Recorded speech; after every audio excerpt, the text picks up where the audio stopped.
Hey du und herzlich willkommen bei einer weiteren Folge KLUW, wie ihr es hier gesehen. Ich habe mega Freude.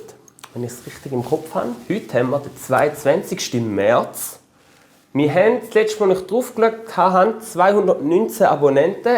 Es läuft wirklich, wenn ich retro denke, wo wir angefangen haben mit diesem allerersten Podcast, der Ami und ich. Wisst ihr das noch? Mit der Chiara zusammen, genau. Und jetzt sind wir da. So viel Neues, wir sind am Wachsen. Dank euch, der Ami und ich, wir haben mega Freude. Das heutige Video, dass das auch nicht zu kurz kommt, ist gesponsert von Alcantara Atelier. Jetzt fragt ihr euch, was ist das? Das ist ein Tattoo-Studio, das neu aufgemacht hat. 3-mal könnt ihr raten, von wem? Von der Inki. Sie war auch mal bei mir hier am Hocken. Wenn ihr das Video noch nicht geschaut habt, schaut am besten gerade mal rein. Und wenn du neu da bist, ich bin gerade fertig mit Labern. Wir machen hier Videos, Podcasts über die verschiedensten Themen, von Beruf bis Erfolgsgeschichte. Was denkst du, alt für jung? Und heute, und da kommen wir jetzt zum Hauptpart, wenn du so lange schon zugelassen hast, bin ich sehr froh. Heute habe ich für dich hier Ariane. Ariane arbeitet in einem Kinderspital. Ich bin auch gespannt, wie es dort aussieht. Und sie hockt heute hier hin, erzählt, packt aus, stellt sich meine kniffligen Fragen. Und von wo kenne ich Ariane? Vom Ausgang. Jetzt fragt ihr euch sicher, der mache ich gerade immer in den Ausgang. Ja, ich gehe sehr gerne in den Ausgang. Aber ich labere euch jetzt schon wieder voll. Lassen wir am besten gerade mal an, was Ariane zu erzählen hat. Hallo zusammen. Ich bin Ariane, ich bin 18 und mache die Ausbildung zur VG. Ich bin jetzt im 2. Lehrjahr und erzähle euch heute, was ich so mache und wie meine Ausbildung aussieht.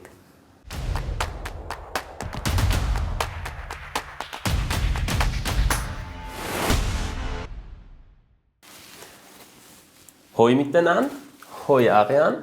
Hoi schön, Maui. dass du da. Danke viel mal. Ich habe mega Freude, dass es klappt. Ich bin mega gespannt, was da so abgeht in einem Kinderspital. Bevor wir loslegen, muss ich aber gleich noch mal schnell sagen, wie ich in meinem stundenlangen Intro erzählt habe. Noch mal schnell zuhören. Das ist mir sehr wichtig. Wir haben unseren Sponsor Alcantara Atelier für das Video. Ich sage es wirklich nochmal, schaut vorbei, ihr findet alles unten in der Videobeschreibung. Die Inki kennt ihr auch schon von einem Video. Klickt euch am besten durch, macht euch selber ein Bild. Danke viel mal. Alcantara Atelier, sehr nett von euch. Und vielleicht sehen wir ja schon im nächsten Video auch wieder als Sponsor. Ich habe mega Freude, Dami natürlich auch. Kommen wir jetzt aber wieder zu dir, Ariane, weil wir sind ja heute da wegen dir. Du hast vorher schon erzählt, Einstiegsfrage lassen wir weg, ich bin jetzt einmal so frech. Okay. Kinderspital. Ich stelle mir da als erstes, das kommt bei mir im Sinn, gerade einmal im Kopf kommt mir so ein Klon vor, wo man so bei den Kindern geht, gute Laune bringen und so. Und da stellt sich mir gerade so ein bisschen die Frage, wie sieht so ein Alltag aus? Nimmt das so ein Klon, so die gute Laune, so das fröhliche Auftreten? Ist das dort ein Muss, wenn man dort reinläuft? Oder sieht das komplett anders aus? Magst du doch ein bisschen erzählen, wie so ein typischer Alltag aussieht? Ja, also es kommt sicher darauf an, auf was für Stationen du bist. Ob es eine Intensivstation ist oder eher so eine ambulante Station. Auch die Löhne, das gibt es. Wir haben die und es ist immer mega cool, wenn sie vorbeikommen und den Kindern einfach ein Strahlen geben. Voll. Mein Alltag, eben, es kommt ganz darauf an, wo du arbeitest im Spital. Ich werde jeden Tag mit Krankheitsbildern konfrontiert, jeden Tag mit Schicksalsschlägen. Ja, voll. Du hast gerade angesprochen, Schicksalsschläge, Thema Tod. Was macht das mit dir? Ich habe nur schon Mühe, wenn ich neben dem Bekanntenkreis, oder ich höre eben von älteren Leuten, so die normale Art, wie man stirbt. Man ist alt, der Körper mag einfach nicht mit. Aber du hast gerade das Gegenteil. Bei dir, das sind Kinder als Babys. Was macht das mit einem? Vor allem, wenn du eine Bindung aufgebaut hast, so ein Patienten, Baby und so, und dann kommst du am Morgen und hörst auf einmal, der ist nicht mehr da. Was passiert da? Hast du auch schon mal eine Erfahrung gemacht? Was macht das mit einem? Also ich persönlich bin wie nie dabei gewesen, wo ein Kind gestorben ist. Und ich habe auch noch nie ein Kind betreut, das nachher gestorben ist. Aber auf der Station, in meinem ersten Ausbildungsjahr, bin ich auf der Neonatologie gewesen. Für die es nicht wissen, was das ist. Das Ja, ist einer davon. eine Säuglingsstation, also Neugeborene und Frühgeborene. Genau. Und dort hat es schon ein Baby gegeben, das nachher gestorben ist. Man lernt, wie in diesem Beruf können sich auch so ein bisschen abgrenzen. Da ich wie nicht mega nahe mit dieser Familie in Kontakt gekommen bin, war es natürlich viel einfacher gewesen. Aber es ist halt trotzdem mega schlimm. Es ist traurig. Wir versuchen halt immer der Familie, die dort sind und man weiss, das Kind stirbt, trotzdem noch schöne Momente geben mit dem Kind. Wie nimmst du da einmal gerade die Rolle wahr, Mami, Papi? Das ist echt eine taffe Frage. Du siehst einmal schon, hey, der Papi probiert jetzt einfach stark zu sein, so das übliche männliche Bild, starker Mann, darf nicht brüllen. Und nebendran wirklich die Mutter, die voll am Verzweifeln ist, was passiert da mit meinem Diamant und so. Hast du auch schon so Situationen beobachtet, oder dort spielt es gar keine Rolle mehr, ob jetzt Mann oder Frau ist, beide brüllen drauf los, absolutes Elend. Wie siehst du das einmal? Hey, ja, es gibt so Familien, dort ist der Papi so. Wenn man merkt, ihm wird es zu viel, dann geht er aus dem Raum oder geht und sagt, ja, ich muss noch etwas machen. Die Mamis sind schon eher, sie brüllen eher viel oder schnell. Aber auf der Neonatologie im ersten Lehrjahr habe ich also auch schon gesehen, wie Papis anfangen zu brüllen haben. Und es gibt Familien, die nehmen es wirklich gut auf, sie sind stark und dann gibt es einfach eben Eltern, die mega Mühe damit haben. Wie ist es gerade für euch als Lernende? Wie werdet ihr geschützt vor eurem Arbeitgeber? Jetzt gerade, weil eben, das macht etwas mit einem. Habt ihr da eine Person, die euch betreut, die gesagt hat, hey, wenn jetzt der Fall gerade sehr schwierig für dich war, du kannst mit mir schwätzen über das, oder wird da eiskalt, du musst funktionieren, parkier das Zeug daheim, musst selber schauen. Habt ihr da ein Gefäß, ein gutes Team, das da miteinander schafft? Oder wählst du aus, mit wem du über so Zeug redest von deinem Team? Wie läuft das so ein bisschen ab bei euch? Also auch wir haben eine Berufsbildnerin oder einen Berufsbildner, der uns alles beibringt, uns alles zeigt. Und das ist schon so die nächste Person vom Team meistens, wo wir reden können. Aber da kann man sich wie auch selber ein bisschen auslesen. Wenn man plötzlich merkt, hey, mit dieser Diplomierten verstehe ich mich so gut und mich beschäftigt etwas, dann kann ich auch mit ihr über das reden. Und wenn jetzt, sagen wir, eine Notfallsituation ist, auch nachher, das Team geht meistens zusammen und nachher reden wir nochmal, reflektiert alles. Und da können auch wir lernen, die sagen, hey, das war für mich mega schwierig gewesen. Nachher schaut man es an, sie gehen auf einen ein. Ja. Mega schön. Wenn man nochmal zurückkommt zu der Einstiegsfrage, die ich hatte, bezüglich jetzt gerade so Alltag. Wie muss ich mir, da haben die ja klare Schichten oder hat ein Team immer die gleiche Schicht? Wie läuft das bei euch ab, so arbeitsplanmäßig? Kommen die eine Woche vorher über oder 3 Monate vorher schon? Ich selber aus der Kita weiss einfach auch noch, hey, einmal, das ist drunter und drüber gegangen. Es hat gute Zeiten gegeben, einmal auch schlechte Zeiten. Wie ist das bei euch so? Und merkst du auch im Team ein bisschen, hey, mit diesen Leuten funktioniere ich besser, wenn wir zusammen arbeiten? Hey, da ist jetzt wieder einer dabei, der sich einfach so versteckt im Räumchen hin, bis er heim gehen kann. Wie ist das so ein bisschen arbeitsplanmässig bei euch? Also, es gibt wie Frühdienst, Spätdienst und Nachtdienst. Auf den stationären Stationen, ambulante sind noch mal ein bisschen anders. Da wirst du einfach eingeteilt, da hast du deinen Plan. Da kommt auch ein bisschen auf die Station drauf an. Meistens so 2 bis 3 Monate vorher hast du den Plan. Und das kann sein, dass, sagen wir jetzt eigentlich Montag, Dienstag Nacht und nachher Mittwoch, Donnerstag, Freitag spät und nachher wieder früh. Und wir können eben auch 6 Tage am Stück arbeiten. Und dann kann es auch sein, dass wir nur einen Tag frei haben. Und dann wieder 5 Tage frei und dann dafür 3 Tage, 3 Tage frei. Voll. Also es kann ganz verschieden sein. Und was reden wir da für, wie viele Stunden bist du da dann am Stück am Arbeiten? Wie sieht das aus? Wenn ich jetzt gerade an dort, wo ich jetzt arbeite, zurückdenke, eben Heimbetrieb, die Kinder sind immer rum. Wir haben eigentlich nur frei, wenn die Kinder in der Schule sind oder sie haben abgemacht, aber wir sind sonst immer rum. Dann müssen wir selber mit dem Team managen, hey, wer kann sich jetzt mal schnell reduzieren, jetzt mal Pause machen und so. Und wir selber so managen. Wie ist das bei euch, wenn da... Ihr könnt nicht einfach so, es ist Punkt 12, ich hau jetzt ab in Pause und der ganze Laden ist am Brennen. Wie ist das bei euch? Also ein Dienst geht sicher, also zum Beispiel der Frühdienst ist vom 7 bis am 4. Und so Mittagspausen und so, da müssen wir uns immer mega absprechen. Also gibt es wie einfach zwei Runden in dem Sinn. Entweder man geht auf die erste oder die zweite. Und wenn deine Kinder halt irgendwelche Interventionen noch haben, Blutentnahme oder ein Röntgen oder so, dann kann man nicht als erstes gehen. Ja, schon klar. Da ist Kommunikation mega wichtig, damit wir können sagen, hey, kannst du bitte mir das machen, damit ich in die Pause kann, oder ich kann noch nicht in die Pause, geh du doch zuerst. Ja. Und wenn du jetzt so die 3 meisten oder 4 meisten Aufgaben musst sagen, die du sicher jeden Tag machen musst, dass sich da die Leute, vor allem jetzt gerade die Jungen, die jetzt auf Berufssuche am Güchseln sind, was ist das meiste, was du am Tag machst? Blutabnahme habe ich vorher mal gehört, das Röntgen habe ich gehört. Wie sieht das aus?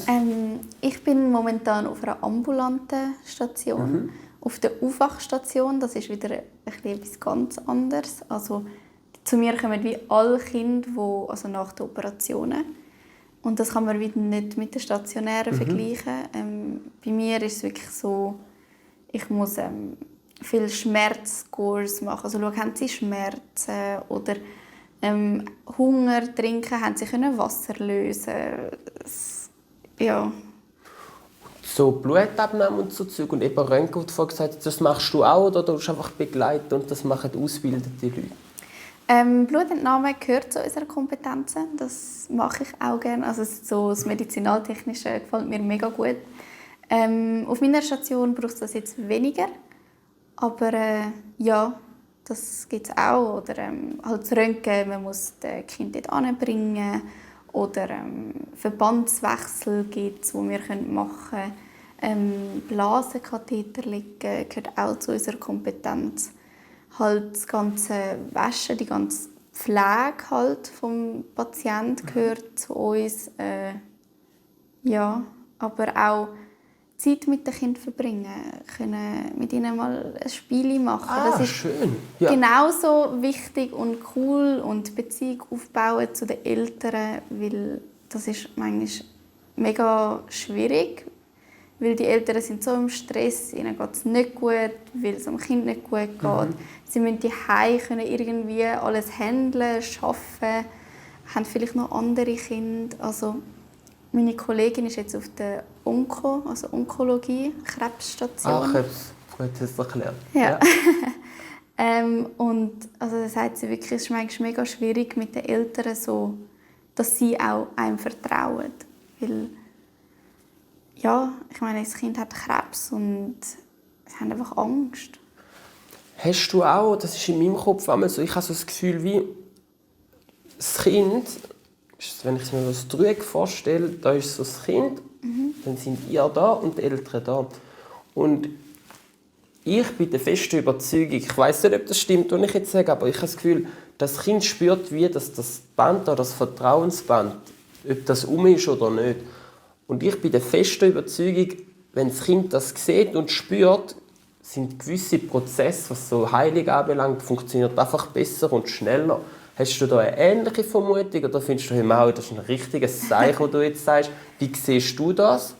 Nein, ich finde auch, es ist mega wichtig, dass die Beziehung von uns zu den Eltern funktioniert. Weil wenn das nicht funktioniert, funktioniert es auch nicht zum Kind.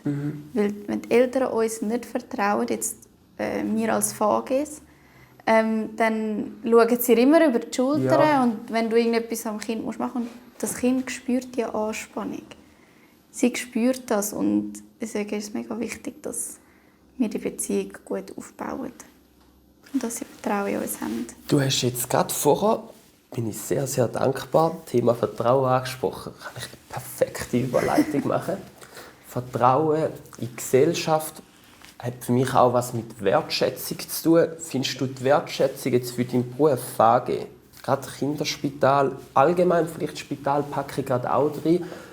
Findest du, ist die in der Gesellschaft oder eher so ein bisschen, ja, das gibt es auch noch, aber wir müssen zuerst bei anderen Berufsfeldern schauen, dass das läuft, besser läuft und so. Wie siehst du, wie nimmst du das wahr? Hey, ich finde, es kommt oftmals so in den Spruch so, du schaffst in der Pflege, du musst einfach nur Viertel putzen und so. Also das habe ich auch schon gehört. Also das ist schon so ein bisschen, ja, also Ja. wir sind so wichtig und Pflege ist so ein grosses Thema. Es sind nicht nur die Ärzte, es sind auch wir. Wir sind die jeden Tag an diesem Bett stehen, die Kinder pflegen, sie auf dem Weg begleiten. Und ich meine, man sieht es ja nur schon am Lohn. Also Pflege verdient nicht gut. Da muss ich gerade jetzt ein bisschen nachbohren. Hast du schon wieder? Ich habe das Gefühl, du schaust da irgendwie drauf. Nein, ich sehe es nicht. Kannst du da mal ein paar Zahlen nennen? Wie viel verdient man da in der Lehre? Also plus, minus sagen so umeinander. Also es kommt immer so ein bisschen darauf an. Ich meine, Pflege kann man auch im Altersheim machen. Voll. Also VG. Und es kommt darauf an, ist es privat Stimmt, gibt es ja auch noch. oder das Private, nicht. voll. Bei mir ist es jetzt so im ersten Lehrjahr so 800 habe ich verdient. Jetzt im zweiten so 1000. Aber ich hatte auch schon Kolleginnen von der Schule, die gesagt haben, ja, ich verdiene 1200 im ersten. Und das ist einfach, weil sie in einer Privatklinik arbeiten. Du hast jetzt gerade meine zweite Frage auch schon beantwortet. Mega cool. In diesem Fall werden wirklich so private Kliniken eindeutig besser bezahlt. Ja, das gibt es, ja. Vom Hören, Hören, vom Klientel her, wird man dort besser behandelt bei den privaten Leuten? Schätzen die eure Arbeit mehr, wie die kantonal, sagt man kantonal? Kantonal, ja. Oder Spürt man da so ein bisschen, also Klassenunterschied ist das falsche Wort, aber merkt man da, hey, das sind jetzt wirklich Leute, die können sich das leisten, privat zu gehen, die können das auch wertschätzen, oder sind die sogar dann eher noch schlimmer ist das falsche Wort, sind die eher so, ja hey, ich bin privat, mache jetzt einfach deinen Job. Weißt du, was ich meine? ich weiss, was du meinst. Ich glaube, es gibt beides. Es gibt die, also ich zahle für das, wieso bekomme ich jetzt nicht genau so das über, wie ich will. Lustig, es ist jetzt gerade ein Film im Kino, der heißt Heldin. Dort wird es ist da wird gezeigt, wie die Pflege aussieht. Und das ist ein super Beispiel dort, wo der eine Mann sagt, so, ja, ich habe einen Tee bestellt. Und nachher sagt die Pflege, ja, der ist ja da, ja, aber es war nicht der Tee, den ich will. Und ein riesiges Zeug gemacht. Und viele, die privat versichert sind, haben das Gefühl, sie haben mehr Anspruch. Aber am Kind geht es eigentlich gar nicht so schlimm oftmals als an anderen, die irgendwie 2 Zimmer nebendran sind und wirklich in einem schlechten Allgemeinzustand sind. Und für uns ist es dann immer so trotzdem schwierig, weil wir müssen halt denen gerecht werden. Trotzdem. Aber wir sehen, denken wir meistens so, hey, das Kind dort hinten, das stirbt vielleicht irgendwann und dieses Kind hat vielleicht nur einen Bruch. Oder einfach jetzt so ein Beispiel. Ja. Schreib doch du mal gerade rein, wie du das Ganze findest. Findest du da dadurch, was jetzt Ariane gesagt hat, das stimmt völlig? Kommst du sogar vielleicht gerade du selber aus der Pflege und sagst, Ariane, du erzählst einen riesen Seich. Was schnurst du? Für das haben wir übrigens die Funktion Daumen gegeben. Wenn du bis jetzt aber findest, Ariane hat das alles super erzählt, dann mach doch den Daumen gegen Uhr. Da hat sogar der Ami und ich auch mehr Freude. Kommen wir wieder zurück. Ich habe das Gefühl, gerade eben, wenn es um Schmerzen geht, Verlust, Problem, dann tut der liebste Mensch, macht er auch diesen hier. Dann kann man eben die Ellbogen rausfahren, wie du vorher schön gesagt hast. Hey, dann geht es nur noch um mich. Dann ist mir egal, wie es der andere geht. Beobachtest du das wirklich in dem Fall viel im Alltag?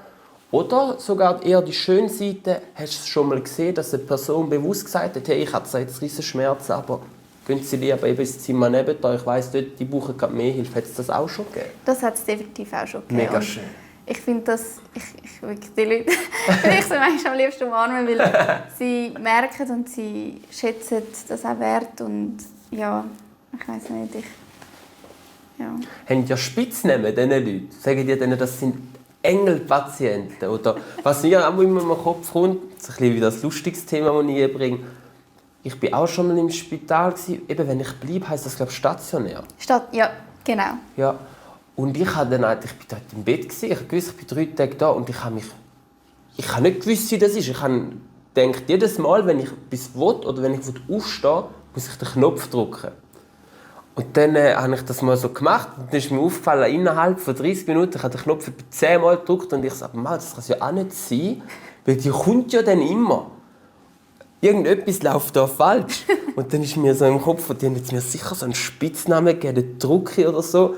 Gibt es da so Spitznamen oder auch so ein bisschen, wo bei euch die Stimmung so ein bisschen aufmuntert, wenn ihr eben so, weil ich nehme an, es gibt die Leute, die das Knöpfchen immer drücken, nachher musst du gerade rennen. Das zehrt auch in den Nerven, weil ihr sind auch noch Menschen. Wie gehen ihr um, jetzt gerade mit schwierigen Patienten?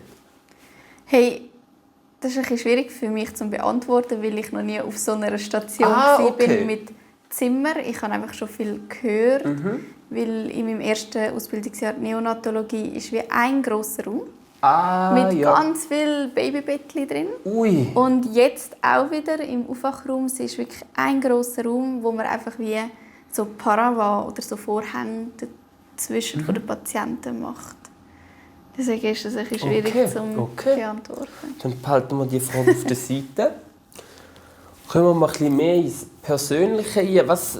Was findest du, was muss man für ein Mensch sein, um in der Pflege zu arbeiten? Muss man die Resilienz ein bisschen mitbringen, die du vorher schon erzählt hast?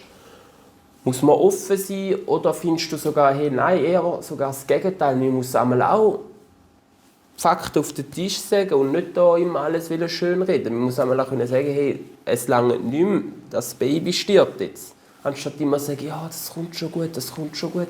Was gibst du da so für Tipps mit? Oder welches Profil, welche Anforderungen findest du, sollte man da wirklich mitbringen an den Beruf? Hey, das Ding ist, ich am Anfang, bevor ich die Lehre angefangen habe, gesagt, ich würde niemals in die Pflege. Ich habe gedacht, nein, das geht gar nicht. Nein, Blut und Stuhlgang und alles, das geht überhaupt nicht. Und nachher bin ich schnuppern und ja, dann habe ich die Kinder gesehen und ich wollte einfach unbedingt für die da sein. Und ich glaube, das baut man sich auf.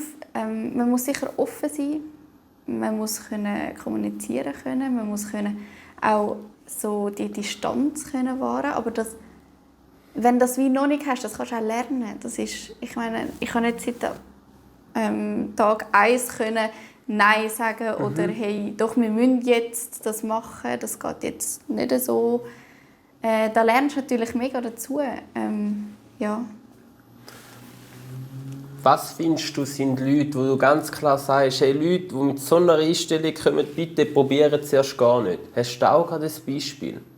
Bei mir zum Beispiel ist es im Kinderheim, du musst Nerven haben. Wenn du keine Nerven hast, dann lass gescheiter sein. Ja. Lass gescheiter sein, weil sonst machst du dich nur selber kaputt. Hat es da bei dir auch etwas ganz Klares, oder eben, wie du vorher gesagt hast, du kannst dir eigentlich alles auch während der Ausbildung beibringen und so? Verständnis. Wirklich Verständnis für die Eltern, für das Kind, für einfach die Angehörigen. Ich finde, das Feingefühl, das braucht es. Weil du kannst nicht einfach so ruppig mit den Leuten sein. Oder auch wenn gewisse Eltern mega hässig zu dir sind, einfach Verständnis haben für sie. Weil das ist so eine schwierige Situation. Und auch Geduld. Geduld ist natürlich auch etwas. Die Kinder schreien und nachher sagen sie nein und du brauchst die Blutentnahme oder sonst etwas. Und ja, da brauchst du die Geduld und du musst einfach mögen. Also wirklich, so ein Dienst kann so streng sein und da kannst du nicht einfach sagen, ja, ich gucke jetzt ab. Also kannst schon, kannst schon, aber das ist so, in der Pflege, das gibt es wie nicht. Alle arbeiten. Da gibt es nicht, ich tue nicht so ein Larifari mal ein bisschen hinterher chillen, ausser das läuft wirklich nicht. Also gute Pflege. Gute Pflege, ja. Ja. Da würde ich gerne ein bisschen nachbohren, auch ein bisschen provokant. Wie gehst du mit, du hast es vorher eben angesprochen, wenn jetzt auch mal so ein Frust kommt von einem Elternteil und jetzt bekommst du das ab, was macht das mit einem? Weil du weißt ja, hey, wäre die Situation nicht so, dann wäre das gar nicht.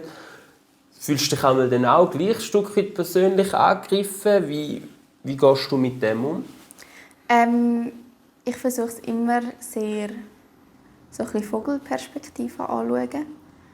Ich hatte letzte eine Situation, wo meine Eltern ein bisschen Zeug hatten mit meiner Berufsbildnerin, weil es wirklich ganz stressig war. Ein anderes Kind hat mega geschrauen und sie musste die Eltern von draussen in den Aufwachraum holen.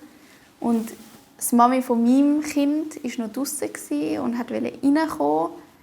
Und dann hat meine Berufsbildnerin gesagt, nein, also es geht jetzt nicht. Und ist vielleicht gerade ein bisschen ruppig gewesen, weil einfach stressige Situation, ja. Das andere Kind hat den Aufwachraum zusammengeschrauen und nachher habe ich die Mami reingeholt und nachher, sie so, ja, also es war mega zickig, die Kollegin und so. Und ich bin dann immer so, ich versuche ihnen wie Recht zu geben. Recht geben im Unrecht irgendwie. Ja. Also in dem Sinn, ich sage ihnen, ja, ich verstehe sie, aber ich zeige ihnen trotzdem, schauen Sie, die Situation jetzt gerade ist schwierig und meine Kollegin hat es sicher nicht so gemeint. Und ich versuche sie so abholen und ich versuche es dann auch nicht, es hat wieder nichts mit mir zu tun. Probierst wirklich wie eben das Elternteil in die Metaebene auch gut zu holen, dass es mal das Ganze sieht und eben nicht nur Tunnelblick. Den Tunnelblick, genau. Finde ich mega, mega schön. Wirklich, also es tut mir da, die Zeit ist wieder gerannt, wie verrückt. Die Frage, die ich gleich noch geschwind stellen will, das ist sicher für dich auch der ein oder andere Tipp, den dir Ariane sicher geben kann. Was macht Ariane, um von dem ganzen Zeug abstellen? Wer ist Ariane, wenn sie da nicht den Kittel und so hat? Was hilft dir, um den ganzen Stress so ein bisschen parkieren und einfach abschalten? Was hilft dir da vor allem? Ein Hobby haben. Ich habe, als ich angefangen habe, Aerial Hop gemacht. Ich denke mal, ihr wisst nicht, was es ist. So etwas Ähnliches, so etwas Akrobatisches mit einem Ring.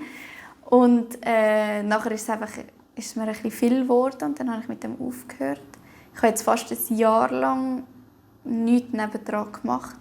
Und ich habe gemerkt, hey, also es ist wie zu viel, ich habe wie keinen Ausgleich. Und seit einem Monat habe ich jetzt angefangen zu tanzen. Und das hilft mir so fest und das rate ich wirklich allen, die in der Lehre sind oder in der Pflege arbeiten, macht etwas nebendran.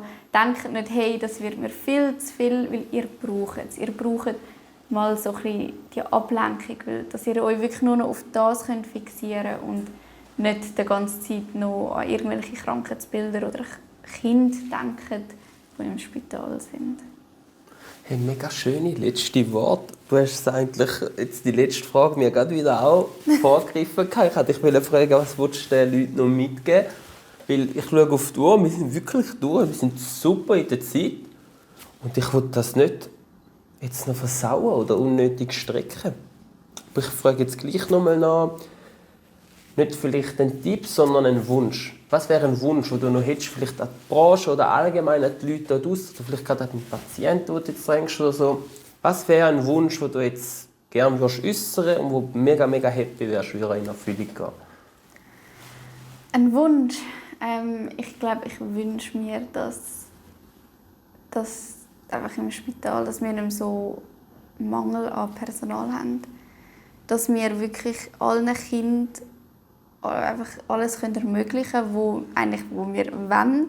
Weil momentan haben wir einfach wirklich zu wenig Personal und ich wünsche mir, dass sich das dann ändert. An dieser Stelle würde ich gerne noch angrenzen. Danke viel mal, weil genau absolut die Ariane, die sich wirklich, ich sage dem wirklich aufopfert, funktioniert der ganze Laden noch. Weil du könntest genauso gut auch sagen, hey, weißt du, ich habe genug, ich gehe lieber so einfach bei Fabi, so etwas Einfaches, nicht so intensiv, wo auch mit Tod, eben, ich gerade krasser Unterschied finde ich eben das Thema Tod. Das ist einfach im Spital, du hast das Thema Tod, du hast Freude, du hast so viele Emotionen unter einem Haus. Das finde ich wirklich bewundernswert, wie du und deine Kameraden wirklich so ein Laden einfach, dass ihr schaut, dass wenn ich anrufe, dass so ein Wagen kommt, mich abholt und ich wieder gesund werde. Wirklich danke viel mal. Ich glaube, da sage ich auch Danke für dich. Und wenn ich jetzt nicht für dich geredet habe, du weißt, drückst Stege ab. Wenn du findest, aber ey Maui, das hast du super gesagt, dann du Stege gut. Ariane, was hörst du eigentlich? Ariane. Entschuldigung. Ja. Ariane, danke viel mal, dass du da warst. Ich habe mega viel Neues gelernt, neue Wörter auch gelernt. Ich hoffe, dir hat es auch gefallen. Und schreibt doch Kommentare, ob ihr Ariane gerne mal nochmal da sehen, gerade nach der Lehre, wenn sie noch mehr zu erzählen hat oder so. Ich bin gespannt drauf. Und check. Danke, bist du da gewesen. Danke, dass ich kommen durfte. Ich habe es sehr cool gefunden. Merci. Und euch bis zum nächsten Mal. Tschüssi.